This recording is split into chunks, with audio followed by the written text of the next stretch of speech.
Любая власть рано или поздно проходит проверку. Одних она делает великими, других превращает в чудовищ. «Дом дракона» — это история о том, как династия, считавшая себя почти божественной, оказалась пленницей самых низменных человеческих пороков. Второй сезон завершается встречей Рейниры и Алисенты, сценой которой никогда не было в книге. В «Пламени и крови» бывшие подруги давно стали непримиримыми врагами и не искали путей к миру. Сериал же пытается придать этой истории больше человечности, показывая Алисенту, готовой пожертвовать даже собственным сыном ради прекращения войны. Однако этот план рушится почти сразу. Искалеченный Эйгон покидает Королевскую гавань вместе с Ларисом Стронгом. И хотя мотивы героев заметно изменились, дальнейший ход событий, судя по заявлениям создателей, должен привести нас к тому же финалу, что и в книге, ибо маховик войны уже запущен, и остановить его больше никто не способен. Рейнира получила решающее преимущество в небе благодаря новым всадникам. Ее поддерживают флот Веларионов, лорды речных земель и марширующие с севера войска Старков, а у зеленых остается мощнейшая Вхагар, ресурсы Ланнистеров, а также флот Триархии, идущий на прорыв морской блокады. В третьем сезоне эти силы столкнутся в кровопролитных сражениях, где время дипломатии закончится. Битва при Глотке — одно из самых кровавых морских столкновений в истории Вестероса. Флот Триархии, пришедший на помощь Зеленым, пытается прорвать блокаду Королевской гавани и сталкивается с кораблями Веларионов и драконами Рейниры. Черные одерживают победу благодаря своему абсолютному превосходству в небе, но платят за нее невыносимую цену.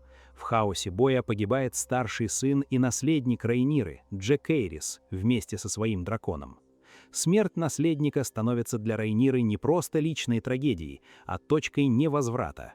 После этого о мире и милосердии уже не идет речи. Гибель старшего сына и наследника превращает династический конфликт в войну на уничтожение, где больше не остается места переговорам. Охваченная скорбью и яростью, королева приходит к выводу, остановить это безумие можно только одним способом – взять Королевскую гавань силой. Этот момент становится точкой невозврата. Пока Рейнира оплакивает Джекейриса и требует немедленных действий на всех фронтах, ее армия в речных землях начинает методичное окружение сил противника. Деймон укрепляет Харренхолл, превращая его в неприступную крепость черных, а сухопутные войска под знаменами Старках и речных лордов постепенно отрезают сторонников Эйгона от снабжения. Сир Кристен Коль, понимая, что столица рискует оказаться в полном кольце, приказывает отступление. Но организованный отход быстро превращается в марш смерти под проливными дождями и постоянными ударами из засад. Армия Коля тает на глазах, каждый километр обходится сотнями жизней, а моральный дух зеленых стремительно падает. Финальным аккордом этого этапа войны становится мясной бал, бойня, где остатки армии Коля оказываются зажаты на холме. Здесь окончательно рушится рыцарская эпоха и вместе с ней и образ самого сира Кристена Коля. Когда-то он считался воплощением доблести и чести, но его путь оказался куда противоречивее. Служба двум королям, участие в развязывании гражданской войны и личные интриги при дворе превратили его фигуру в символ упадка рыцарского идеала. Понимая безнадежность положения, Коль пытается договориться. Он предлагает сдать оружие в обмен на жизни изможденных солдат. Однако у речных лордов другие планы.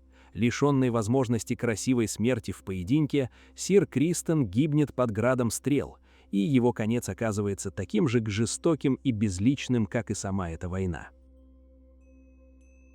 Ну а Рейнира не теряет времени. По ее приказу флот Веларионов блокирует Королевскую гавань с моря, а сама королева вместе с Деймоном и новыми драконьими всадниками внезапно появляется в небе над городом. Вид кружащих над столицей драконов повергает всех в ужас. Золотые плащи, городская стража, которая все еще помнит своего старого командира Деймона, немедленно поднимают бунт, убивают верных Эйгону офицеров и открывают ворота. Королевская гавань падает практически без боя, за считанные часы. Алисента Хайтауэр, оставшаяся в Красном замке, вынуждена лично встречать свою бывшую подругу.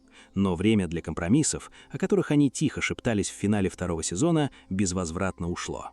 Рейнира восходит на железный трон не как милосердная спасительница, а как холодная карающая правительница, чье сердце выжжено потерей сына. На предложение Алисенты, которое, вероятно, предложит разделить государство, она отвечает жестким отказом. Однако долгожданный триумф оборачивается для Рейниры горьким разочарованием. Черные обнаруживают, что Железный трон пустой. Искалеченный Эйгон успевает тайно сбежать из столицы. Рейнира занимает трон, а ее главный враг снова растворяется в ночи. Казнить Алисенту Рейнира не решается, но заковывает ее в золотые кандалы, запирая в 4 стенах, созерцать, как рушится все, что они создавали. Сама же Рейнира постепенно вживается в роль единоличной королевы, но это правление с первого дня пахнет катастрофой. Долгожданный триумф оборачивается пеплом, казна Деленных полностью опустошена. Ларис Стронг успел заблаговременно вывести и спрятать все золото в Староместе и утес Кастерли, оставив новой власти лишь долги и голодающий, измученный блокадой город. Война не заканчивается, она просто переходит в другую, еще более изматывающую фазу. Чтобы хоть как-то содержать армию и платить наемникам, королева совершает роковую ошибку. Она вводит огромные грабительские налоги для простых горожан и начинает массовые, жестокие казни тех, кто хоть как-то поддерживал Эйгона. Очень быстро восторженные возгласы толпы, встречавшей драконов, сменяются глухим ропотом. За глаза Рейниру начинают воспринимать как жестокую правительницу, чья власть держится исключительно на страхе. А пока в столице зреет бунт, маховик войны переносится на юг, где разворачивается подготовка к новой масштабной катастрофе. Мощная и нетронутая армия хайтауэров под предводительством лорда Ормунда медленно, но уверенно марширует на Королевскую гавань. На их пути стоит лишь один крупный аванпост черных – город Тамблтон. Понимая, что сухопутные войска речников не удержат этот натиск, Рейнира совершает шаг, который станет ее главной стратегической ошибкой. Она отправляет на защиту города 2 своих новых всадников-бастардов с их драконами. Королева свято верила, что 2 огромных закаленных в боях дракона легко испепелят армию Юга, но она совершенно не учла человеческий фактор. Бывшие нищие из трущоб, внезапно получившие в свои руки силу, способную сокрушать империи, очень быстро теряют остатки преданности, когда перед ними маячит реальная выгода. Когда армии сходятся под стенами города, происходит событие, вошедшее в историю как первое предательство при Тамблтоне. Вместо того, чтобы сжечь наступающих хайтауэров, Хью и Ульф прямо посреди боя разворачивают Вермитора и Среброкрылую и начинают поливать пламенем армию черных и несчастный город. Город мгновенно превращается в пылающий ад, защитники полностью уничтожены, а зеленые празднуют триумф благодаря перебежчикам. Получив такую власть, бастарды окончательно наглеют. Хью молод и вовсе заявляет, что у него самый большой дракон, то он сам достоин стать королем Вестероса. Известие об этом бьет по Рейнире сильнее, чем потеря флота в глотке. В Красном замке воцаряется атмосфера тотальной паранойи. Королева перестает верить кому-либо и отдает безумный опрометчивый приказ – арестовать оставшихся всадников-бастардов, включая невинную Нетлис, Крапиву, которая в этот момент находится в речных землях вместе с Деймоном. Этот приказ окончательно раскалывает лагерь черных. Деймон отказывается подчиняться шпионам королевы, тайно отпускает Нетлис на свободу, а сам решает, что пришло время для финального аккорда в его собственной истории. Порочный принц понимает, единственный способ спасти дело Рейниры и исправить ситуацию – это лично уничтожить главное оружие противника. Он отправляет вызов своему племяннику Эймонду.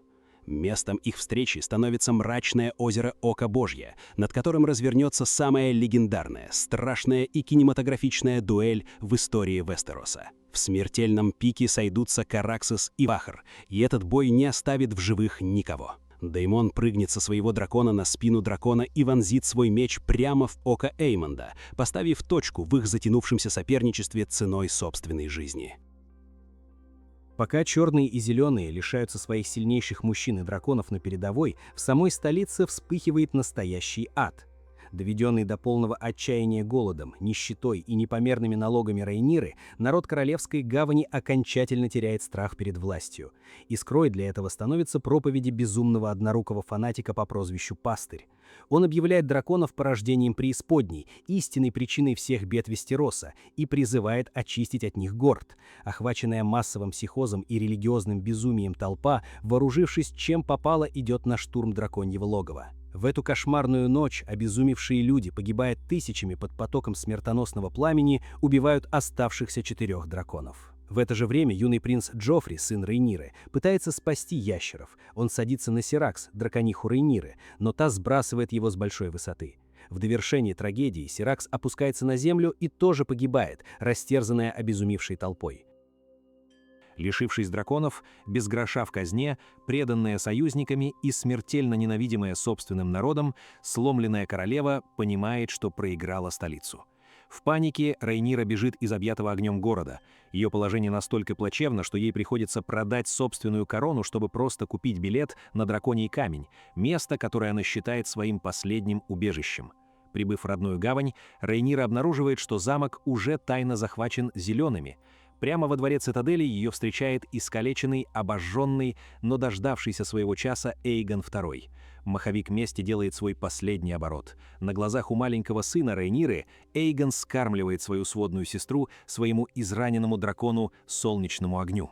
Вскоре после этой казни Солнечный огонь умирает от полученных ран прямо там. Уничтожив соперницу, но потеряв своего дракона, Эйгон возвращается в Королевскую гавань на обычных кораблях, чтобы снова занять Железный трон. Но его возвращение не приносит ни славы, ни триумфа. На трон восходит не победитель, а искалеченный, ожесточенный человек, лишенный дракона и вынужденный глушить постоянную боль маковым молоком. Победа оказывается пустой. Да, Рейнира мертва, но ее армия под знаменами Кригана Старка и речных лордов уже у стен столицы. У зеленых больше нет сил для сопротивления. Ослепленный яростью, Эйгон требует новых казней и продолжения войны, отказываясь признавать поражение. Но его власть уже рушится изнутри.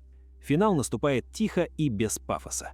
Преданный собственным окружением, не желающим умирать за безумие, он выпивает отравленное вино и умирает в одиночестве, в пустом замке, где уже некому его защищать. Танец драконов завершается так же цинично, как и начался. На Железный трон сажают испуганного мальчика Эйгона III, сына Рейниры, который навсегда возненавидит драконов после того, как один из них сжег его мать. Так заканчивается эпоха драконов и величайшей династии в истории Вестероса. Все, что казалось вечным, оказалось смертным. В следующей части я подробно разберу, какие решения и ошибки привели Вестерос к танцу драконов, почему Визерис отказался изменить порядок наследования и как соперничество Рейниры и Алисенты превратилось в непримиримую вражду. Ну а на этом все. Если вам понравилось видео, ставьте лайки и делитесь мнением в комментариях. До скорого!